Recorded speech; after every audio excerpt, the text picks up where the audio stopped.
नमस्कार विद्यार्थी मित्रांनो, आजच्या व्हिडिओमध्ये आपण महाराष्ट्रातील एक महत्त्वाचा किल्ला याबाबत माहिती बघणार आहोत।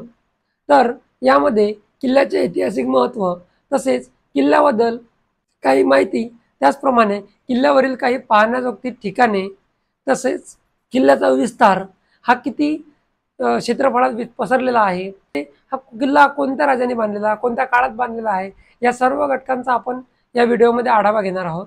तर नमस्कार, मी सतीश सांगळे। चला तर मग या किल्ल्याविषयी आपण माहिती बघणार आहोत। तर बघा, महाराष्ट्र राज्यातील अकोला जिल्ह्यामधील अकोट तालुक्यातील हा किल्ला म्हणजेच नरनाळा किल्ला। तर अकोट तालुक्यावरून उत्तरेला साधारणतः 24 किलोमीटर अंतरावर, तर अकोला जिल्ह्यापासून साधारणतः 66 किलोमीटर अंतरावर सातपुड्याच्या डोंगरावर वसलेला हा नरनाळा किल्ला। गडाच्या पायथ्याशी शहानूर नावाचे गाव आहे। पायथ्यापासूनच मेळघाट व्याघ्र प्रकल्पाला सुरुवात होते। व्याघ्र प्रकल्प असल्यामुळे अनेक वन्यजीव तिथे आढळतात। तसेच किल्ल्याचे ऐतिहासिक महत्त्व पाहिले तर किल्ला हा कोणी व कोणत्या काळात बांधला हे नक्की जरी माहिती नसले तरीही काही स्थापत्य व ऐतिहासिक पुराव्यावरून आपण असे सांगू शकतो की हा किल्ला गोंड राजाच्या काळात बांधलेला असावा। त्यानंतर समोर या किल्ल्याला राजपूत राजा नरनाल सिंह यांच्या काळात या किल्ल्यामध्ये मोठे बदल करून त्यामध्ये काही बुरुजे बांधले। त्यानंतर नागपूरकर व भोसलेकालीन तुळशी वृंदावन व हनुमान मंदिरे आहेत। त्यानंतर राम तलाव, धोबी तलाव व याचबरोबर काही लहान सहान असे 22 तलाव आहेत। किल्ल्याला एकूण 64 बुरुजे आहेत।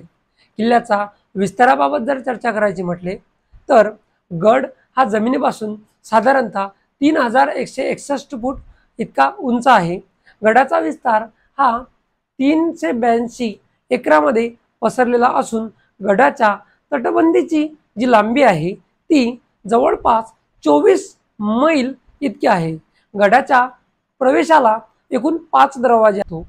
सर्वात आधी शहानूर दरवाजा, त्यानंतर मोंढा दरवाजा, त्यानंतर सर्वात महत्त्वाचा आणि सर्वात सुरेख असलेला म्हणजेच महाकाली दरवाजा, असे करत करत आपण गडावर जातो। गडावर शक्कर तलाव नावाचा महत्त्वाचा एक जलाशय आहे। या जलाशयाची मान्यता म्हणजेच जर कोणाला कुत्रा चावला असेल त्या तलावातील काही गुणकारी औषधी आहेत, जे की कुत्रा चावलेला असलेल्या व्यक्तीला जर आपण त्यामधील पाणी दिले, कुत्रा चावलेला व्यक्तीचा आजार बरा होतो अशी मान्यता आहे। त्याचप्रमाणे या तलावाला 12ही महिने पाणी असते। त्याचप्रमाणे गडावरील काही पाहण्यासारखी ठिकाणे याबाबत चर्चा करायची म्हटल्यास तर सुरुवातीला आपण तिन्ही दरवाजे पाहायला मिळतात।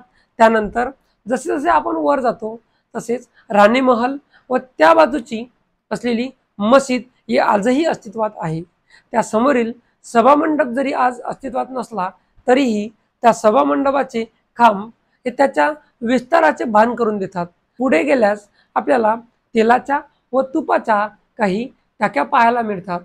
युद्धजन्य परिस्थितीमध्ये तेल व तूप या साठवण्यासाठी या टाक्यांचा वापर करीत असत। त्याचप्रमाणे आपल्याला गडावर तटबंदीच्या बाजूला 9 गज ही तोफ बघायला मिळते। ही तोफ अष्टधातूंची असून इदमशहाच्या काळात ही तोफ वर आणलेली असावी असे मानले जाते।